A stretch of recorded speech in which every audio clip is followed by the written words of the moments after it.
Hello and welcome back to the KCC channel. I'm Rob and I hope you are having a wonderful day today. Today we're jumping into some Tales from the Squad Car. Before we start, if you're new here, make sure to hit that subscribe button. It's completely free and you can always change your mind later. But if you stay, I might send you some cookies in the mail. Alright, our first story today comes to us from jollygreenspartan. Congratulations, you played yourself. Let's jump right in. Squad 1 be en route to crappy gas station to assist a trooper with a stop. Driver refusing to sign citation. There's only one trooper working at this hour. He covers 4 counties, and he made a stop in my zone with 20 minutes left in the shift. Trooper's gonna troop. En route to the call, my dispatcher comes back with, "We have the driver on the line. He demanded a supervisor and cursed at the call taker when they asked for his name. This might get spicy." I arrive and confer with the trooper. I stopped him for speeding and improper following. He's refusing to sign the ticket. He's a known violent offender too.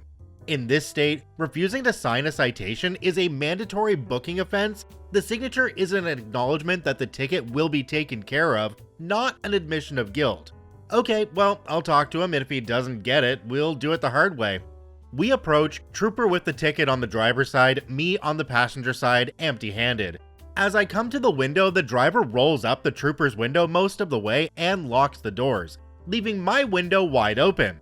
"Hey sir, I'm Officer jollygreenspartan with the sheriff's office. The trooper tells me you don't want to sign the ticket. I just want to let you know if you sign the ticket, we'll be done here in less than 2 minutes. If you don't sign the ticket, you'll be arrested, booked into jail, and lose at least a day dealing with us. Does this information change your mind?" The man is argumentative. He accuses me of escalating the situation. He asks to see the ticket again. He reads out loud the part about his signature not being an admission of guilt. He hands the ticket back to the trooper. "I ain't signing crap." I reach into the truck, unlock the doors, and rip the one on my side open. "You're under arrest. Get out of the truck now." The trooper pulls the other door open and escorts the driver out. The driver begins screaming as we put him in handcuffs. A dumpy woman exits a nearby Jeep with a cell phone up as though filming and identifies herself as the driver's wife. "What's your name and badge number? You didn't give him his rights." "I'm Officer jollygreenspartan. Badge number. What rights are you talking about?" "He asked for a supervisor. You have to get him one." "No ma'am, I don't. There's no law or policy requiring a supervisor show up when a suspect requests one on a traffic stop." The trooper doesn't have a supervisor working, and I guarantee you don't want my supervisor showing up because he's a cranky old man. "So you're just unaccountable to anyone?" "Ma'am, this isn't Burger King, and you can't have it your way. You cannot bully a cop out of a ticket by demanding his boss. Your husband had the opportunity to drive away with just a ticket. Instead, he's going to jail and his car is getting towed." I walk back to the trooper's car looking at my watch. 5 minutes left in the shift. Luckily, I live 5 minutes away. The trooper and I are chopping it up when the driver pipes up from the back seat. "Hey man, can I sign the ticket now?" No. The trooper took the man to jail and I got home on time. Oh suspect, there's absolutely no way you're going to get out of that one after the fact. Once the officers laid hands on you, yeah, there's a lot of paperwork that needs to be done, so they're gonna bring you in. They're not gonna let you sign the ticket late. Nice try though. If you're really adamant that you shouldn't have been getting the ticket in the first place, well, sign the ticket. It's not an admission of guilt. Then go to court and plead your case. If you're right, you'll get off, and if you're not, well, you might still get your fine reduced anyway.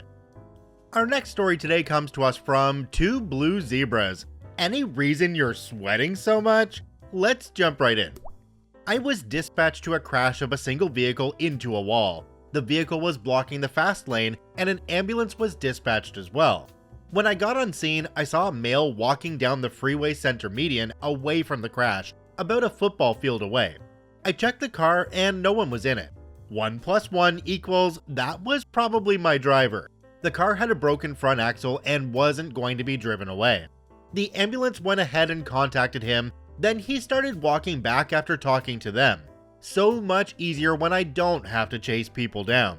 He got back to me and explained what happened. "I was driving straight and some guy cut me off on my right. I didn't want to get hit, so as a reaction I swerved left and into the wall." "Okay, why were you leaving the scene?" "I didn't have a phone so I couldn't call for help. so I decided to walk to the next exit and try to get a tow truck. It was rush hour, with thousands of cars on the road, so he should have figured that someone would show up pretty soon. But okay, reasonable. I noticed he was sweating a little bit, but he just walked a decent distance, was in a decent crash, and it was moderately warm out. Oh, and I'm also on probation. I got his ID, and he had a warrant because of course he did. I put him in handcuffs to transport to jail, and gave him the normal speech after searching him. Anything else on you? If you have something here, it's not a big deal. But it is a big deal if you enter the jail with it. Nah man, you got everything. While we were driving to the jail, I looked at him in the passenger seat and he was drenched in sweat. I wear a vest, so I sweat more than normal people in the same weather. Vests don't breathe. He was sweating way more than me. I asked, "Any reason you're sweating so much?" He replied, "No, just warm." He didn't seem high on anything, but something was amiss. We entered the jail and the intake nurse asked him a bunch of standard questions. We stand by with them for safety while the nurse talks to them. He admitted he was addicted to some illicit substances and on a treatment plan. Because of the treatment plan, the jail would be able to give him methadone, which is used to treat addiction. The nurse continued, "Anything else?" "Well, I do have some illicit substances on me." "You do? Right now?" "Yeah."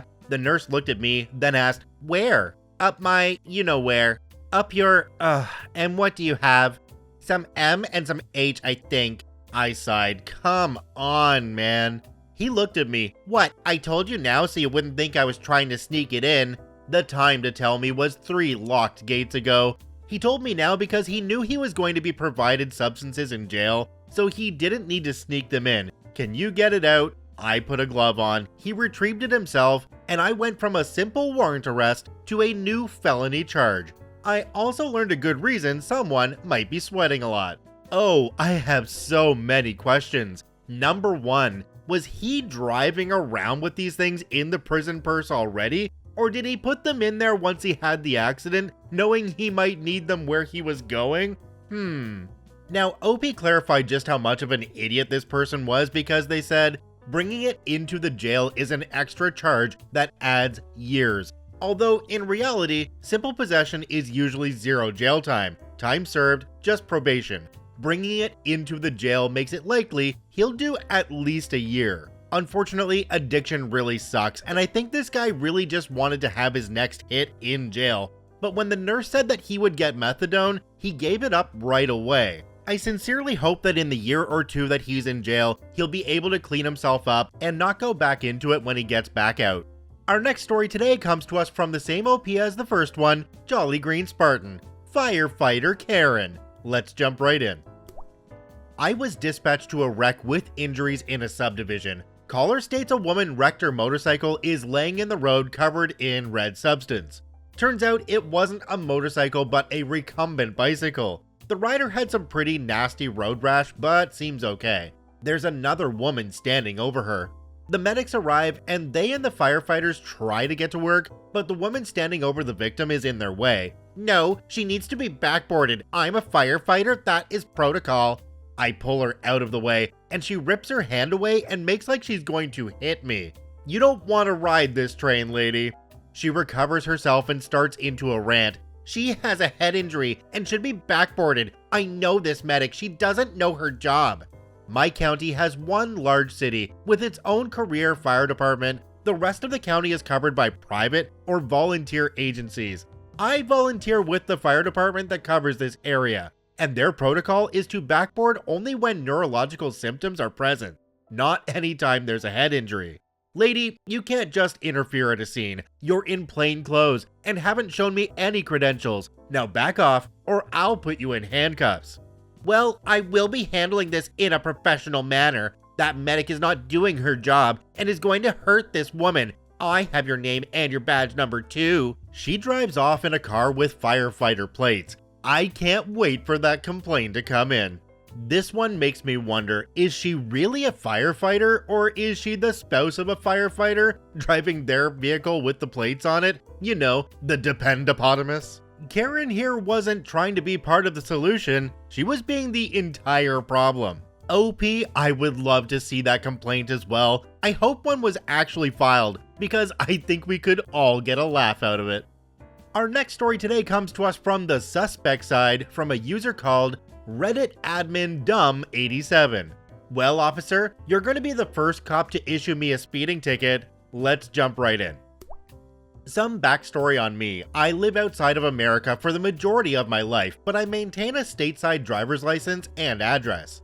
In my mid-20s, I was living in America, and here is the story of my traffic stop. I was on the way to a meeting. I thought the speed limit was 60, and I was doing about 65. Turns out, the speed limit was 45. I get pulled over. Cop comes up and goes, "Do you know why I pulled you over?" I said, "No, I don't." He said, "'Cause you were doing 20 over." Shocked, I go, "I thought the speed limit was 60. He goes, "No, it's 45. I go, "Ah, crap, I'm sorry. Well, officer, you're gonna be the first cop to issue me a speeding ticket." He goes, "It's alright," then asks for the standard documentation, which I provide. I then remark, "Looks like you're gonna be the first cop to ever give me a ticket." He looks at me and goes, "You never got a ticket before?" I go, "Nope, not even a parking ticket." He looks at me kinda strange, goes back. A few minutes later he goes, "You know, you were right. Your driving record is very clean. No tickets, nothing." I go, "Yeah, try to follow the rules. I'm sorry about this." I knew darn well the reason why I had a clean record is because I spent so much time overseas. He thinks for a moment and says, "I'm gonna let you off with a warning. Seems like you've been driving a long time and just made a little mistake today." I smiled and think, "Thank you, officer." I really want to know in this story just how that line of "guess you're gonna be the first to give me a ticket" was delivered to the cop. Did it have that, edge on it? "Well, butthole, guess you're gonna be the first to give me a ticket"? Or was it a dejected, "guess you're gonna be the first to give me a ticket"? We really need some context here. Either way, it was really nice of the cop to let you off with a warning, and you get to go on your way. Our last story today comes to us from S. Jansen 1, Officer You and Officer Me. Let's jump right in. Okay, so it's day shift. We get a neighbor dispute in a good part of town. This is a neighborhood full of retirees. It's chock full of Ned Flanders types in their 90s. It's a stereotypical white elderly neighborhood. It's even got that old people perfume smell. Flags hanging from the front yard. What could possibly go wrong here, right? I'm working with Carl again. Carl has a childlike sense of humor. He laughs a lot. He laughs at anything. He is one of the few in the department with a good energy. Terrible at high speed, excellent mediator, prosecutors love him, can bog the truck in a puddle of mud, couldn't save his own life from an orange belt 15-year-old. The CAD job comes over the radio. Please see informant regarding abuse received from informant's neighbor. Informant alleges plants have been trimmed. Would like to see police. Hectic. We acknowledge and proceed to the location. We knock on the door and out comes this little old lady. She states she's been verbally abused by her new neighbor. The new neighbors cut her plants, and there's an argument about the border between her and the new neighbor. Apparently, little old lady is scared of the new neighbor after being yelled at by her. Apparently, little old lady didn't want to call police and tried to deal with it herself amicably by writing letters to her, but the new neighbor is hostile. We get the background of it. We tell poor old lady we'll speak to the new neighbor. We walk outside. We see the new neighbor. Karen detector is pinging already. She's got a ponytail and she's watering the grass. Clearly, just out here waiting for us to come and take her away. Carl introduces himself. Immediately, he is cut off and Karen starts yelling and waving her hose around. Yep, Karen confirmed. She immediately storms back and forth in an attempt to intimidate us. I interrupt her, just want to get this done quickly. You can't reason with stupid or crazy, but you can pretend to give them what they want. Karen discloses the letters given to her are threatening in nature. Carl asks to read them. Karen goes inside and storms out with the letter. We both read the letter. It's not threatening. It's very polite, actually. We tell her. Karen insists it's threatening. Karen's car is parked out the front. I do a registration check on the owner. I check the owner's background. A decent length of history of mental health on the system. Okay, it's connecting the dots. I butt in while Carl is working his mediator magic on Karen. She is given advice and eventually calm. We go back to the little old lady. We tell little old lady that Karen is a bit mad and crazy. A record will be made on the system. Lady asks for our names and contacts and appreciates us for helping out. Carl gives his name. Little old lady then asks my background. Are you Malaysian? I reply, no, I'm this background. She states, oh, it's so nice to see policemen from a different background. I thank her. Carl butts in and says, his name is actually Officer U. It's not. I know where this is going already. Cue the rush hour scene. I tell her, no, wait, hang on, it isn't. Poor deaf lady doesn't hear me. She says, it's okay, don't be embarrassed. I begin to giggle. I'm trying to hold it in. Be professional. Carl begins to smile. Carl says, first name's Fook. I can't hold it any longer. I laugh. Constable Fook you. Little old lady tries to comfort me. It's okay, don't be embarrassed by that name. I laugh as I walk out. Carl laughs. Karen is still watering her grass, glaring at us. We both get in the car. I begin to bawl with laughter. Carl bawls with laughter. We turn the truck around and hold it in as we pass the Karen. Then we laugh again. I've never laughed this hard in my life. Sometimes you just gotta laugh. If they're not taking the mickey out of you, they don't like you. A waiting complaint. Honestly, OP, it sounds like you have a really good partner. You're a very lucky person in this case, because a lot of people work with people that they just don't like or they just don't get along with. There isn't that mesh that you seem to have with Carl. Hold on to that partner for as long as you can because you never know what the next one's going to be like. Check out all 5 OPs linked in the description down below. I thank you for watching. I hope you have a wonderful day, and we'll see you tomorrow.